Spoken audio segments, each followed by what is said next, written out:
Most welcome बच्चों। घर में रहिए, सुरक्षित रहिए। और मैं आज भारतीय इतिहास, जैसा कि कक्षा 6 में पुस्तक में पढ़ी है, इसकी पुनरावृत्ति में कराने जा रहा हूँ, क्योंकि कक्षा 7 के बच्चे जो है का क्लास ए है।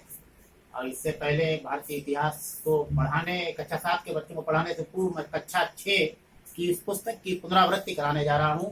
ध्यान से देखिए बच्चों। चलिए हम चलते हैं भारतीय इतिहास में प्राचीन इतिहास का रिवीजन करने के लिए।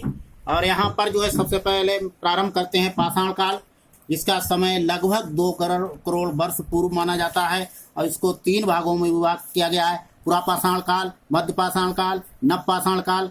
पुरा पाषाण काल में आज की खोज को तत्कालीन आदिम लोगों ने आविष्कार किया था। उसके बाद कुत्ता जो है पालतू पशु के रूप में आया था। पहिए का आविष्कार इस युग की महान देन थी। कुल मिलाकर के आदिमकालीन व्यक्ति आखेटक व जंगली जीवन व्यतीत करता था। पत्थर के औजार वहाँ पर जो है शिकार के लिए प्रचलन में आते थे। पुरा पाषाण काल के पत्थर के औजार बड़े भद्दे ही और बेडौल होते थे। वहीं मध्यकालीन पाषाणकालीन औजार पुरा पाषाण काल के अपेक्षाकृत अच्छे होते थे। लेकिन नव पाषाणकालीन औजार जो है अच्छे और छेद युक्त जो है धारदार हुआ करते थे।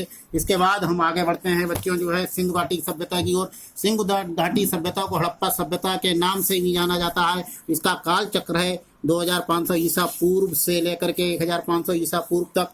ये कुल मिलाकर के कांस्य युग सभ्यता भी कही जाती है। ये भारत की पहली नगरीय सभ्यता मानी जाती है। वस्तु विनिमय का प्रचलन था। नगर नियोजन उच्च कोटि का था। मूर्ति पूजा, वृक्ष पूजा, वस्तु पूजा का प्रचलन हो चुका था। यहाँ पर स्नानागार जो है जो कि मोहनजोदड़ो से मिला है, और अन्नागार जो है जिसमें कि अनाज रखा जाने का कार्य किया जाता था, हमें हड़प्पा से प्राप्त हुआ है, जैसा कि चित्र में परिचित है।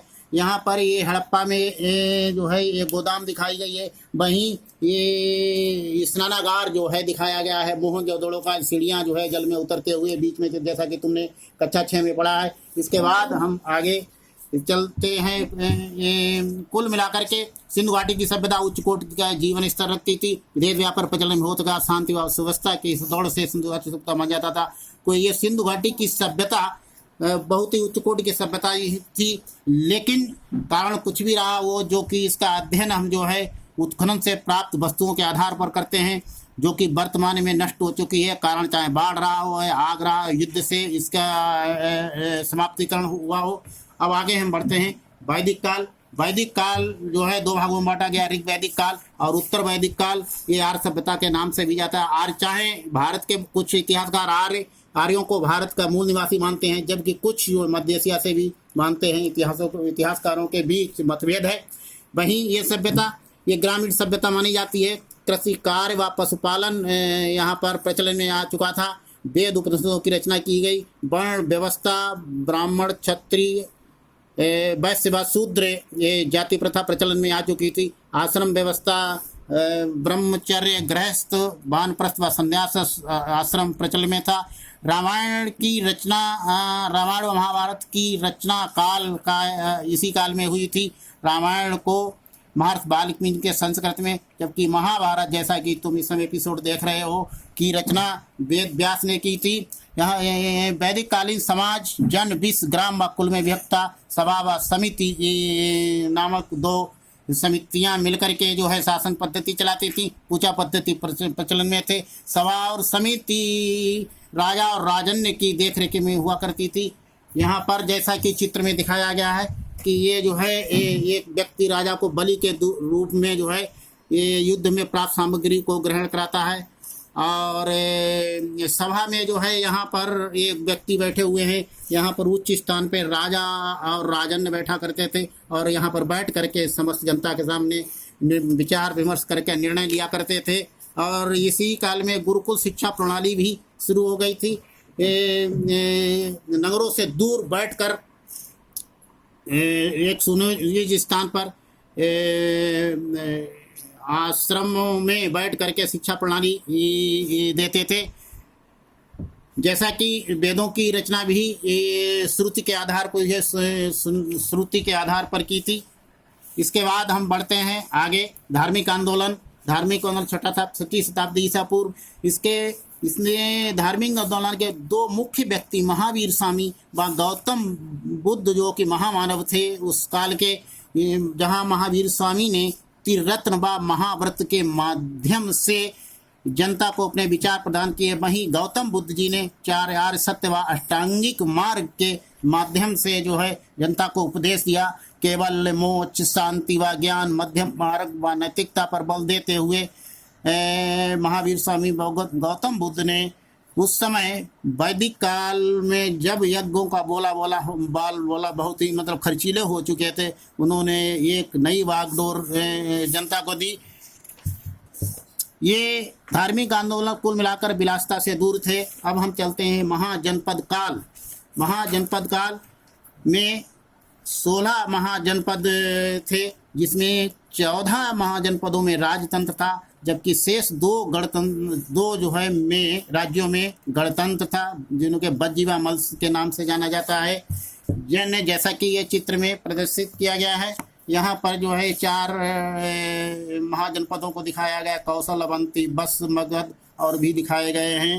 ये तत्कालीन व्यवस्था थी महाजनपदों की।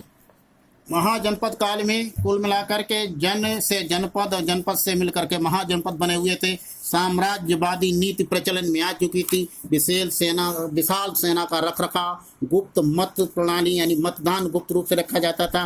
विदेशी आक्रमण की झलक भी यहाँ पर हमें देखने को मिलती है। सिकंदर महान ने 326 ईसा पूर्व में आक्रमण किया था और झेलम और रावी नदी के बीच में एक राज्य था जिसका शासक पुरु था। पुरु और सिकंदर के बीच युद्ध हुआ था और इस युद्ध में हालांकि पुरु हार गया था, लेकिन सिकंदर और पुरु की महान मित्रता से यूनानियों के संपर्क में हमारी सभ्यता आई और विदेशी व्यापार संबंध प्रगाढ़ हुए। अब हम चलते हैं मौर्य साम्राज्य। मौर्य साम्राज्य का कार्यकाल 323 ईसा पूर्व से 184 ईसा पूर्व माना जाता है, जिसमें बच्चों चंद्रगुप्त मौर्य, बिंदुसार, अशोक महान व बृहद्रथ ने अंतिम शासक के रूप में शासन किया। इस काल में 322 ईसा पूर्व में ईसा पूर्व मौर्य साम्राज्य की स्थापना मानी जाती है, जिसमें चाणक्य और चंद्रगुप्त मौर्य ने अपने रण कौशल से नंद वंश को उखाड़ फेंकते हुए से मौर्य साम्राज्य की नींव रखी। यहीं पर 305 ईसा पूर्व में बच्चों एक विदेशी आक्रमण फिर देखने को मिलता है। सेल्यूकस ने आक्रमण किया था, लेकिन सेल्यूकस चंद्रगुप्त मौर्य से युद्ध में हार गया था और यहाँ तक कि उसने अपनी पुत्री की भी शादी चंद्रगुप्त मौर्य से कर दी थी। इस तरीके से दो सभ्यताओं के प्रचलन से यहाँ पर जो है फिर विदेशी हमारे संबंध मजबूत होते हैं। और तत्पश्चात अशोक को महान सम्राट तत्कालीन जो था, उसने कलिंग क्षेत्र जो कि भारत में था, उड़ीसा आजकल जो उड़ीसा के नाम से प्रसिद्ध है, वहाँ पर कलिंग से एक युद्ध हुआ था। इस युद्ध में लाखों लोग मारे गए थे। इस युद्ध से द्रवित होकर के अशोक महान ने जो है युद्ध को रोक लगाते हुए उसने धम्म प्रसार के हेतु कदम बढ़ाया और धम्म प्रसार यानी बौद्ध धर्म के प्रचार प्रसार हेतु उसने अपनी पुत्री और पुत्र को लंका में बौद्ध धर्म के प्रचार प्रसार को भेजा था। इन्हीं के यानी अशोक महान के समय में तृतीय बौद्ध संगीत का भी आयोजन किया गया था। और समकालीन उसी समय दक्षिण में चोल, चेर, पांडव राज्य भी प्रचलन में आ चुके थे। पुष्यमित्र शुंग जो कि शुंग वंश का जिसने स्थापना की थी, ये बृहद्रथ का सेनापति था और इसने अंतिम शासक बृहद्रथ की हत्या करके शुंग वंश की स्थापना की थी। कुल मिलाकर के मौर्य साम्राज्य उच्च कोटि की प्रशासनिक व्यवस्था रखता है। मेगस्तीनी जी ने इंडिका के माध्यम से, वहीं कौटिल्य ने अर्थशास्त्र के माध्यम से मौर्यकालीन प्रशासनिक व्यवस्था का वर्णन किया है। गुप्तचर प्रणाली लागू थी। पाटलिपुत्र और तक्षशिला उस समय के शिक्षा के केंद्र माने जाते थे। अशोक का धर्म प्रचार प्रसार और अशोक ने बौद्ध धर्म का प्रचार प्रसार किया। सारनाथ जो कि बनारस के पास है में से वर्तमान में हमारा राज चिन्ह लिया गया है। कुल मिलाकर के मौर्य साम्राज्य विश्व को शांति व अहिंसा का पाठ पढ़ाता है। और यहीं पर जैसा कि देखिए बच्चों इस चित्र में दिखाया गया है मौर्यकालीन भारत का चित्र खींचा गया है। यहाँ पर देखिए पश्चिमोत्तर सीमा में अफगानिस्तान पाकिस्तान यहाँ तक हमारा क्षेत्र फैला हुआ था, ये मौर्य साम्राज्य का। और ये यहाँ पे दक्षिण में जो है कुछ क्षेत्रों को लेते हुए, और ये कुल कितना विशाल साम्राज्य था। मौर्यकालीन साम्राज्य जो एक अभूतपूर्व देन थी भारत के लिए। इस प्रकार बच्चों अगला जो है वीडियो फिर मैं प्रस्तुत करवाऊंगा, इसका शेष भाग।